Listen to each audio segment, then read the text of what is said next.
Good morning, everyone. I'm back to talk about Dhurandhar, more specifically the women of Dhurandhar. And I want to speak about this specific point because it is something I feel that I've maybe only seen one page on Instagram speak glossed over point that relates to this movie. So there are two characters of note who come to mind when it comes to women in Dhurandhar.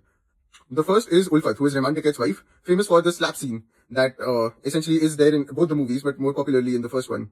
The second is Yalina, who is the love interest of Jaskirat slash Hamza. As far as Ulfat goes, there was a lot of praise for Rehman Taket's character for sort of taking a slap and still being madly in love with his wife. But on the flip side, if we put the shoe on the other foot, can we really say that Ulfat had a role that was of any significance to the plot whatsoever? Did she play any part in the characters' lives that changed them in any meaningful way? Her character is reduced to creating a character portrait of Rehman Taket and not actually having any tangible impact. She doesn't have a say over the gangs of Liari. Her words don't exactly melt Rehman Taket away from his bad ways. Her slaps don't actually change anything in anyone else's life. She's just there as an ornamental little child. Someone who's there to just show that there is someone in his life who is protesting his bad ways. But those protests never yield anything, and she's just there as an ornament in that sense to show that yes, this is a life that maybe some women would not approve of, but that's all the ornament is there to flex. The second and even more disturbing character is that of Yalina. Before we get into Yalina, I also remember that there is Jaskirat's sister and mother, and yeah, and even those characters don't have a very strong role. For example, Jaskirat, he leaves his mother with a pension of around 30,000. He's there for 15 years. The value of that 30,000 is significantly lower after 15 years because of inflation.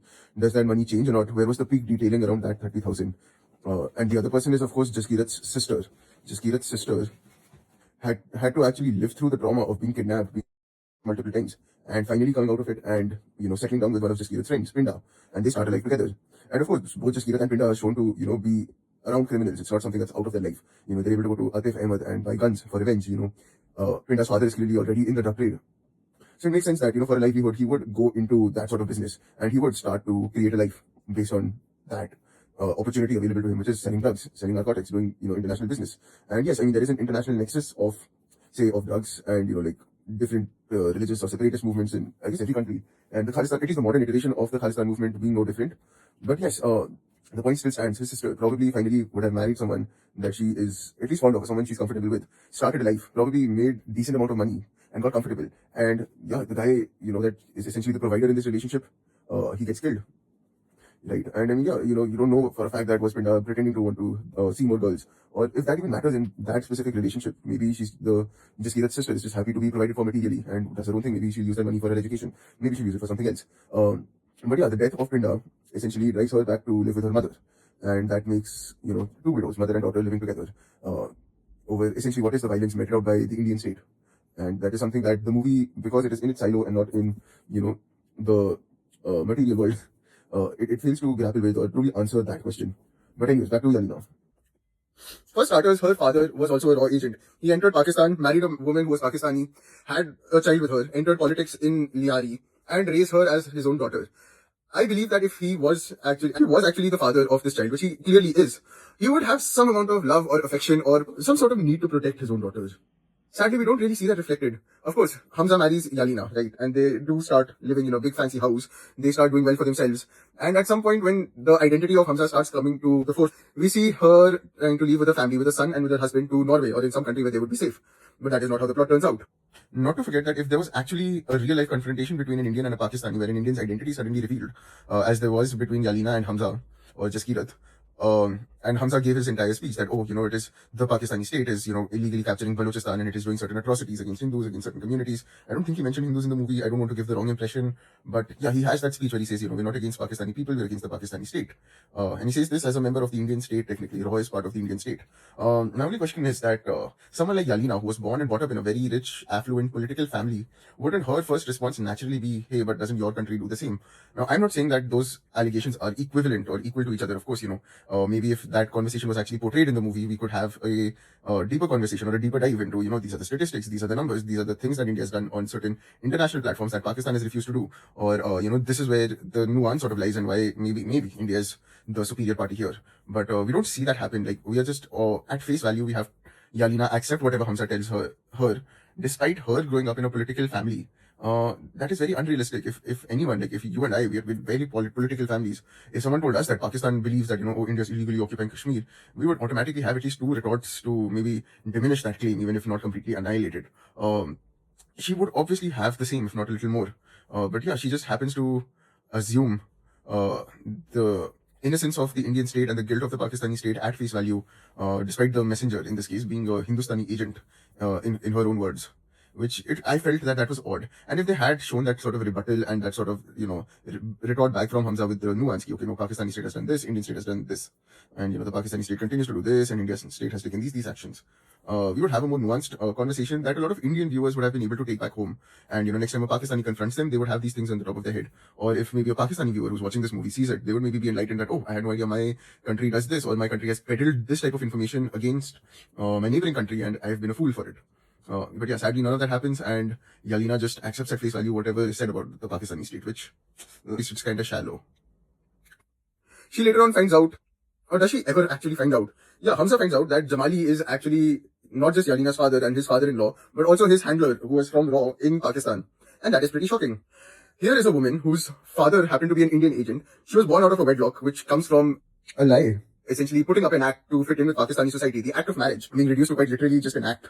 Her husband also happened to be an Indian agent, and she was ready to actually move away with him, provided he was willing to settle down with her and start a life in a foreign country.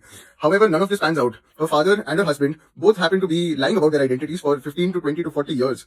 And they leave the country without her, and they leave her behind, with the shame and with the humiliation that comes of being someone who was deceived, conned, someone who married a Hindu. And we all know how Islam and Pakistan has treated women marrying outside of people of the book is actually banned. And to leave someone like Yalina, who has a child, who was living a very luxurious life throughout her life, to suddenly leave her on the streets like that is very disturbing. Add to that at the end of the day, when Hamza says he kind of looks at her photo and he asks his wife's father, for all intents and purposes, that what should I do? Should I want to like meet them? I'm attached to them. And he says, forget them here. There is nothing for them out there. They have no significance to you and your life. My biggest question is, what sort of man or what sort of father would say that about his own daughter? I don't care how illegitimate the marriage would be, or how much of a farce is actually put up. It's something that I would find pretty shocking. If a father said about his own daughter, is this really the sort of bad message about family values that one might want to send to like an audience? Another ironically missing aspect in this movie was the lack of female spies. There are many spies in real life, honey traps, women who actually do enter countries and live there. They marry men. Razi is a great movie about such a female spy who did marry a man in Pakistan and lived with him, started a family with him, and continued to spy on the country that she actually belonged to. What's the difference between her and Hamza? They do essentially the same thing that Hamza does. Enter, marry, start a life, and gather information. Right? They play the seductress, or they play a certain, very shy, timid woman who's like the perfect housewife. And they collect that information, and they do the same thing for 15 to 20 years. And despite being the physically weaker sex. Are you telling me that a movie like Dhurandhar did not find the place for even a single spy who was female, who entered into Pakistan and collected information, who would maybe be friends with Jaskirat, maybe they would gather intel or information together?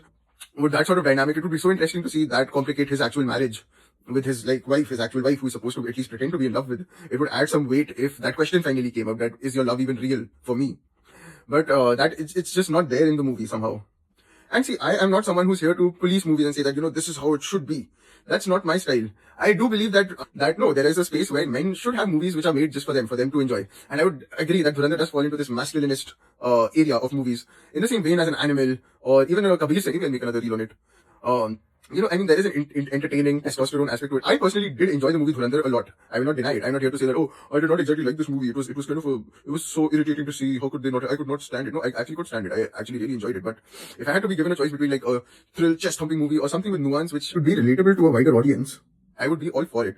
And that's where I believe that despite Dhurandhar falling seemingly into this sort of masculinist, very loud movies category, it still somewhere failed to show like a very different side of spies and like a very different type of espionage and a very different kind of life. when it could have. And like once again, given the choice between the polar and the nuanced, I would actually choose the nuanced because it brings out the extremes in a very authentic way. Like it actually brings it out in the language of how these things interact with us on a daily basis and how ideas interact with each other on a daily basis. They don't happen in silos. They happen in the real world, on the streets. They happen in classrooms, in debates, in people who've had very different walks in life. You know, those things interact with each other in those spaces and not in silos and against straw men. That's not how real life works. And that's not how movies should work either. And that happened to just be missing in this movie. And a spy thriller, by nature, one would expect would have some nuance or some sort of secrecy or some sort of veil that, you know, we are all wondering what is actually happening underneath, or maybe we're getting to sneak peek into what is happening underneath until poof, it is suddenly revealed at the end, like, oh, this is what happened. But yeah, no, I mean, this movie is less of a spy movie and more of an action movie. At least that's how it feels, because there is just so much loud action, there is just so much chasing, gunfights, grenade launchers. This is action movie and this is video game trope. In fact, this would even make a great video game. But as a movie itself, it just feels like there is so much nuance that could be there, which just wasn't there. If this was a video game, this would be the perfect plot, but this is a movie, and a movie requires a lot of that nuance, that sort of this movie did have interpersonal relations. I'm not saying it did not, but that sort of like the gender thing. Or another reel that I'm planning to make is on like the India and Pakistan thing. Like, how does that conflict have nuance in it? It didn't exactly show those nuances, and that is a big loss for the movie based on the premise, because the premise is great, but these things are lacking. And therefore, it makes the movie a lesser experience than what it could have been. And one can only hope that in the future there will be movies which are more relatable to the common man, the average person, you know, those of us without superhuman abilities to carry like 2 AK-47s on either shoulder and go that. So, you know, I mean, those are my thoughts on at least the women of Dhurandhar. What sort of women were shown and what impact did they have on the plot, and what sort of women were not shown but they did belong in such a setting. Hopefully, if there is another spy movie in the future that, you know, Aditya Dhar chooses to make, maybe he could consider these things. There was no real growth or evolution or like something you say that, oh yes, this is a life experience only this character could have had and no one else could have had. It's a great movie. It's great to enjoy it. It'll be great to show our kids this movie that yes, look, this was something that, you know, we were all googled all over. But yeah, I mean, for now we have to think to ourselves whether this is as good as it gets, and you know, is this character really a believable character, or is it just trying to tap into some instincts that I have behind my mind to and protect my family or protect my nation and serve my nation. And it's not wrong to have those urges. Once again, it is not wrong at all. In fact, it is absolutely right to have those urges. And it is right to use those urges to create art, which is exactly what Aditya Dhar has done in this movie. And congratulations to him. It's a good job. But yes, once that result is out, and he is slightly older. He's, I think, 30 or 40. He's somewhere in that age range. For us who are like maybe in our tweens or teens or in our 20s, like I'm 25. This is maybe a question that, okay, that's what maybe this older generation is doing. What can our generation do differently? And I think that is something that will stand out or maybe define a more nuanced, a more grounded sort of art for maybe the coming generations. And yeah, and those are my thoughts. And yeah, I mean, what do you think? Should Dhurandhar have had female honey trap spies, or was it fine the way it is? Let me know in the comments below, and I'll see you next time. Good night.